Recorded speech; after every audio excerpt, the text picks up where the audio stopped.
சென்னையில் சிறுமியை நாய்கள் கடித்து குதறியதில் சிறுமிக்கு பிளாஸ்டிக் சர்ஜரி செய்யும் அளவுக்கு 15 அங்குலம் அளவுக்கான காயம் ஏற்பட்டிருக்கிறது. பிளாஸ்டிக் சர்ஜரி மற்றும் இந்த மருத்துவ செலவை இந்த நாயை வளர்த்து வந்த உரிமையாளர் ஏற்றுக்கொள்வார்னு சொல்லப்பட்ட சூழலில் சென்னை மாநகராட்சி அந்த செலவை ஏற்க இருக்கிறது.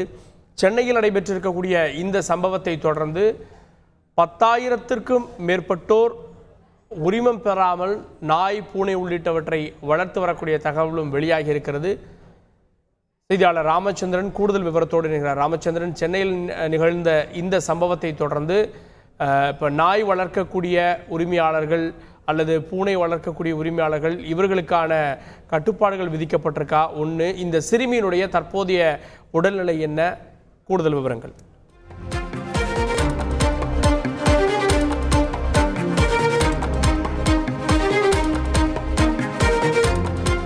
தொடர்ந்து நம்முடைய சென்னை மாநகராட்சியினுடைய ஆணையர் திரு ராதாகிருஷ்ணன் ஐஏஎஸ் அவர்கள் நம்மோடு இணைந்திருக்கிறார். சார் வணக்கம். சென்னையில் இந்த சிறுமிக்கு ஏற்பட்ட நிகழ்வை பார்த்துருப்பீங்க. மாநகராட்சி இந்த செலவை ஏற்றுக்கொள்ளும் அப்படின்னும் அறிவிச்சிருக்கீங்க. எப்படி இந்த வகை நாய்களை கண்காணிக்க முடியாமல் போச்சு? ஏன்னா ராட்வீலர் அந்த தடைப்பட்டியலில் இருக்குது இல்லை அப்படின்ற 2 மாறுபட்ட கருத்துக்கள் கொண்டிருக்கிறது. இது போன்று நாய்களை வளர்க்கக்கூடியவங்க மேலே என்ன நடவடிக்கை எடுக்கப்படும் சார்? இந்த ஃபர்ஸ்ட் இந்த சரியா அதை கட்டுப்பாட்டு வைக்காமல் லீஸ்ல வைக்கணும். அந்த மாதிரி வைக்காமல் அதே மாதிரி மாநகராட்சியோட முறையான லைசன்ஸ் இருக்கிறதுக்கான இது வரைக்கும் விவரம் தெரியல. அது அந்த மாதிரி இருக்கிறதுல அந்த இதுல அவங்க மேல நடவடிக்கை டெஃபினட்டா நம்ம எடுப்போம். ஆல்ரெடி காவல்துறையில எஃப்ஐஆர் போட்டு அவங்க 3 பேர் விசாரணைக்கு அழைத்து சென்றிருக்கார்கள். தேவையான நடவடிக்கை காவல்துறை மேற்கொண்டு வருகிறது. பட் மெயினா ஒரு தெளிவுபடுத்துறேங்க, இது ஏற்கனவே உள்ள அரசோட ஒன்றிய அரசோட அந்த லெட்டரே என்னன்னாக்க, நம்ம இதை இம்போர்ட் பண்ணக்கூடாது, அதுக்கப்புறம் இங்க பிரீட் பண்ணக்கூடாது. அதை தொடர்ந்து இதற்கு பல்வேறு உயர்நீதிமன்றங்கள் இடைக்கால தடை கொடுத்துட்டாங்க. அதுதான் ஒரு சேலஞ்சு. பட் அதே நேரத்தில் அந்த ஏற்கனவே உள்ள கடிதத்திலும் ஏற்கனவே இந்தியாவில் இத்தகையான நாய்கள் இருக்கக்கூடிய நாய்களுக்கு என்ன பண்ணோங்கிற ஸ்பெசிபிக்ஸ் இல்லாம இருந்தது. தற்பொழுது மாநகராட்சி இந்த வகையான அனைத்து வகையான பர்டிகுலர்லி இந்த 23 இனத்தை சேர்ந்த நாய்களின் எண்ணிக்கை, யார் யார் வளர்க்குறாங்க, நிறைய பேர் கென்னல் கிளப் ஆஃப் இந்தியாவோட லைசன்ஸ் போறோம்னு நினைக்கிறாங்க. இது கென்னல் கிளப் ஆஃப் லைசன்ஸ் மட்டும் பத்தாது, மாநகராட்சியோட தனி லைசன்ஸ் பெற வேண்டும்ங்கிறதெல்லாம் நடவடிக்கை எடுத்து டெஃபினட்டா இந்த மாதிரி தவறு செய்யறது. குறிப்பாக அந்த பெண் பாதிக்கப்பட்ட அந்த குழந்தை சிறுமி சுனேக்ஷா 5 வயசு, நான் நேரடியா ஆஸ்பத்திரி சென்று பார்வையிட்டு வரும்பொழுது ரொம்ப வேதனையா தான் இருந்ததுங்க. அவங்க பல முறை அதை இது லீஷ் இல்லாம அதை அவுத்து விடக்கூடிய நிகழ்வுகள் நடந்திருக்கு என்ற கருத்தையும் அவங்க பதிவு பண்ணியிருக்காங்க. ஸோ இதுதான் பெட் ஓனர்ஸ் பார்க்க வேண்டும். இந்த நாயை மட்டும் ஒரே 23 இன நாய்களுக்கு மட்டும் கடிக்கக்கூடிய தன்மை இருக்காது, மற்ற நாய்களுக்கும் கடிக்கக்கூடிய தன்மை இருக்கும்போது லீஷ்ல நம்ம கையில இருக்கக்கூடிய நாயை நம்ம கட்டுப்பாட்டில் வைக்க வேண்டும்ங்கிறது அடிப்படை. இது அதுக்கப்புறம் தேவையான தடுப்பூசி, அதுக்கு தேவையான உணவு போன்றவை கொடுக்கணும். இது எல்லாத்துலயும் தவறு செய்யும் போதுதான் இந்த மாதிரி நிகழ்வு நடக்கிறது. வருத்தம் அளிக்கக்கூடிய செய்தி. அதற்கு தேவையான அனைத்து உதவிகள் மட்டுமல்லாமல் இந்த மாதிரி உள்ள தடை செய்யப்பட்டு தற்பொழுது அதற்கு இடைக்கால தடை விதித்த இனங்கள் சார்ந்த விலங்குகளை நம்ம கண்காணித்து அதற்கான பட்டியலிட்டு இந்த நாயம் தேவைப்பட்டால் தற்போது இதற்கு உகுந்த தொண்டு நிறுவனத்தில் நம்ம செக்யூர் பண்ணி அனுப்புறதுக்கும் நடவடிக்கை எடுப்போங்க. நீங்க இந்த தடை செய்யப்பட்ட நாய்கள்ல இந்த இனமும் இருக்கிறது. நீங்க ஒரு வெட்டனரி டாக்டர் கூட, இந்த நாயுடைய குணமே இதுதானா அல்லது தடுப்பூசி போடாததால வெறிபிடித்து இந்த மாதிரி நடந்திருக்குன்னு நினைக்கிறீங்களா? இல்ல, ஃபர்ஸ்ட் நான் அதை தெளிவுபடுத்துறேங்க. இந்த மாதிரி இந்த வகையான நாய்கள் 23 வகையான நாய்களை இம்போர்ட் செய்யக்கூடாது, நம்ம வெளிநாட்டுல இருந்து கொண்டு வரக்கூடாது, அதே மாதிரி இல்லீகல் பிரீடிங் பண்ணக்கூடாது என்ற ஒரு letter joint secretary fisheries and animal ஹஸ்பண்டரியில கொடுத்தாங்க மார்ச் 12க்கு அனைத்து தலைமை செயலருக்கும். அதன் அடிப்படையில் நம்ம ஃபர்தர் ஸ்டெப் எடுக்கிறதுக்கு முன்னாடி இதை பல்வேறு உயர் நீதிமன்றத்தில் இந்த கென்னல் கிளப் ஆஃப் இந்தியா போன்றவர்கள் கேஸ் போட்டதுல அது ஸ்டே ஆயிருக்கு. இதுதான் இது. பட் அதே நேரத்துல நீங்க கேட்ட கேள்வி, இந்த மாதிரி நாய்கள் டாக் ஃபைட்டுக்காக வளர்க்கக்கூடிய நாய்கள், அதே இடத்துல பல்வேறு பாதுகாப்பும் வழங்கக்கூடிய ஒரு நாயின்கிற அந்த இனத்தை நம்ம குறிப்பிடுவோம். இது ஒரு டேஞ்சரஸ் டாக் பீடுன்னு நம்ம சொன்னால் கூட அது நம்ம வளர்க்க கூடாதுங்கிறது ஏற்கனவே நம்ம இந்தியாவில் இருக்கக்கூடிய நாயை பத்தி அந்த லெட்டர்லயும் எதுவும் குறிப்பிடவில்லை. பட் அதே நேரத்தில் பொதுமக்கள் சாதாரணமா இப்ப நீங்க கால்நடை மருத்துவர்னு சொல்லும் பொழுது நாய் பிரியர்கள், நாய் வளர்ப்பவர்கள் மற்றவர்கள் அவர்களோட பிரியமான பிஹேவியரை யாரும் குறை சொல்ல மாட்டார்கள். பட் அதுக்கு தேவையான prevention of cruelty to animals act, அதே மாதிரி பிரீடிங் செய்யக்கூடாது. ஏன்னா இந்த பிரீடு உருவானதே பல கண்காணிப்பில் பிரீடிங் செய்த பிறகுதான். ஆனா இல்லீகலா பிரீடு செய்து அதை விற்கிறது போன்ற பல்வேறு தவறுகள்ல இந்த ஆர்வலர்கள் தெரியாமல் உண்மையான நாய் ஆர்வலர்கள் பண்றதில்லை.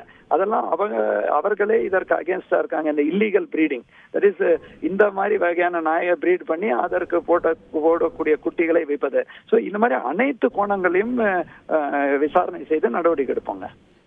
சார், இப்போ வந்து 10,000க்கும் மேற்பட்ட வளர்ப்பு பிராணிகள் வந்து நாயோ பூனையோ வளர்த்துட்டு இருக்காங்க. ஆனால் லைசன்ஸ் ரொம்ப கம்மியாக தான் வாங்கியிருக்காங்க அப்படின்ற தகவல்கள் வருது. ஸோ இவங்களை ஸ்ட்ரீம்லைன் பண்ணுறதுக்கு என்ன நடவடிக்கை எடுக்க போகிறோம் சார்?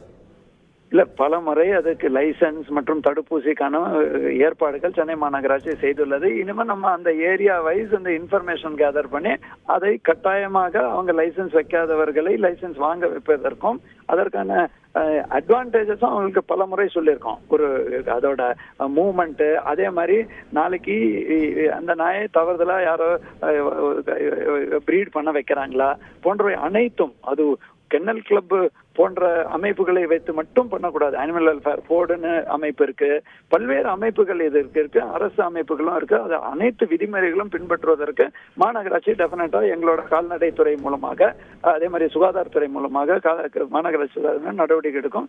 என்யூமரேட் பண்ணி இந்த மாதிரி லைசன்ஸ் இல்லாதவர்கள் மீது லைசன்ஸ் வாங்க வைப்பதற்கும் ஃபர்தர் நடவடிக்கை எடுப்பாங்க. சார், அதே போல வந்து தெருநாய்களும் வந்து சமீப காலமாக அதிகரிச்சிருக்கிறது. ஸோ இது வந்து ஒரு பிரைவேட்டாக ஒருத்தர் வளர்த்தார் அப்படின்றத தாண்டி அதை கண்காணிப்பதற்கோ இல்லை கட்டுப்படுத்துவதற்கோ மாநகராட்சி நடவடிக்கை எடுத்துட்டு இருக்கா? இப்ப பிரைவேட் நீங்க கேட்கறது தெருநாய்கள் ஒண்ணு, கம்பேனியன் பெட்ஸ் ஒண்ணு. தெருநாய்கள் பொறுத்த வரைக்கும் தற்பொழுது அனிமல் வெல்ஃபேர் போர்டோட பல்வேறு ரூல்ஸ் இதெல்லாம் பார்க்கும் பொழுது ஸ்ட்ரே டாக் ஃபீடிங்க வந்து தவிர்க்கிறதுக்கு அதிகாரம் மாநகராட்சிகிட்ட கிடையாது. தட் இஸ் தெருவுல தெரியக்கூடிய நாய்களுக்கு யாராவது உணவு வழங்கினா அதை தடுப்பதற்கு மாநகராட்சி பவர்ஸ் கிடையாது. ரெண்டாவது, சட்டத்தில் இல்ல இன்னொரு சவால் விதிமுறைகள்ல, அந்த மாதிரி நாய்களை நாங்கள் பிடித்தால் கூட கருத்தடை பண்ணி அதே இடத்தில் அனிமல் பர்த் கண்ட்ரோல்னு கருத்தடை திட்டத்தின் கீழ் திருப்பி அதே இடத்தில் விடக்கூடிய கட்டாயத்துல இருக்கும். ஸோ இதுல சவால்கள் என்னன்னா, சட்டம் விதிமுறைகள் அப்படி இருந்தாலும் நாயை பொறுத்த வரைக்கும் அதுக்குன்னு ஒரு குணம் உள்ளது.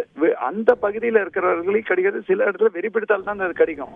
பட் வெறி பிடிக்காத நேரத்திலும் வெளியூர்ல வெளி பகுதியில இருந்து மக்கள் வராங்களோ இல்லையா, குழந்தைகளோ பெரியவர்களோ இல்லையா, யாராவது அதற்கு பயந்து ஆங்ஷியஸா மூவ்மெண்ட் பண்ணா அதையும் துரத்தக்கூடிய, நீங்களே பார்த்துருவீங்க பைக்ல துரத்தக்கூடிய நிகழ்வு இருக்கு. ஸோ இது ஸ்டேக் ஹோல்டர்ஸ் அனைத்தையும் வச்சு இந்த மாதிரி சட்டங்கள் விதிமுறைகள் இருந்தாலும் அதுக்கு மீறி நம்ம ஒரு ஏரியால இந்த அளவுக்கு மீறாமல், இப்போ எவ்வளவோ கருத்தடை, ஒரு ஆண்டுக்கு 15,000 கருத்தடை பண்ணோம், 6 ஆண்டுல 90,000 கருத்தடை பண்ணால் கூட தற்பொழுது புதிய குட்டிகள் அந்தந்த பகுதியில வரக்கூடிய தன்மை வந்து நம்ம கண் கூட பாக்குறோம். ஸோ இது முழுமையாக இதே ஸ்கீம்ல கொண்டு போறதா இல்லையா, ஒரு லிமிட்டுக்கு மேல அடிஷனல் டாக்ஸ் இருந்தா என்ன நடவடிக்கை எடுக்கிறதுன்னு சொல்லி இது போத் ஒன்றிய அரசும் மாநில அரசோட கால்நடைத்துறை அனைவரும், அதே மாதிரி ஸ்டேக் ஹோல்டர்ஸ் இருக்காங்க, அனிமல் வெல்ஃபேர் போர்டு இருக்கு, எல்லாரையும் கலந்தாலோசித்து தான் இதுக்கு கருத்து கூற முடியும்.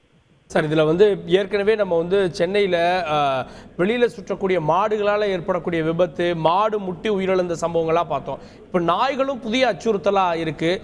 இது பற்றி மாநகராட்சியில் கலந்து ஆலோசித்து ஒரு ஒருமித்த முடிவெடுக்கப்படுமா? எப்படி மாடுகளை வந்து மாநகராட்சி பிடித்து அபராதம் விதிக்குதோ அது மாதிரியான வாய்ப்புகள் இருக்குமா நாய்களுக்கும்? மாநகராட்சி தொடர்ந்து நாள் ஒன்றுக்கு நம்ம 60 நாய்களுக்கு பிடித்து கருத்தடை, ஒரு 70 நாய் பிடித்து 60 நாய்கள் கருத்தடை பண்றோம். பட் இந்த திட்டம் அனிமல் பர்த் கண்ட்ரோல் தான் உலக அளவுல அதான் சக்சஸ்ன்னு சொல்றாங்க. அதுல சில சிக்கல்கள் இருக்கு. அது அப்படி இருந்தா அதே இடத்தில் கருத்தடை எவ்வளவு போட்ட, ஒரு கருத்தடை பண்ணாத ஒரு நாய் பேர் இருந்தா கூட தன் வாழ்நாள்ல பல குட்டிகள் போட்டுறது. ஸோ டெஃபினெட்லி இதற்கு நாங்க மறுபடியும் உயர்நீதிமன்றம் அணுகி இந்த சவால்களை, ஏன்னா இது ஒரு காலகட்டத்தில் 2008-9 உச்ச நீதிமன்றம் போய் தான் தீர்ப்பாயிருக்கு. இந்த நடைமுறை சிக்கல்கள், பாதிக்கப்பட்டோரின் கருத்துக்கள், இதையும் அதே மாதிரி பிராணி ஆர்வலர்களோட கருத்துக்களையும் சேர்த்து ஒரு ஒருமித்த கருத்து உருவாக்கி இதற்கான நிரந்தர தேர்வு காணப்படுங்க. நன்றி சார். இணைந்து நிறைய தகவல்களை பதிவு பண்ணீங்க. சென்னையில் நிகழ்ந்த இந்த சம்பவம் தமிழகம் முழுவதும் அதிர்ச்சியை ஏற்படுத்தி இருக்கிறது.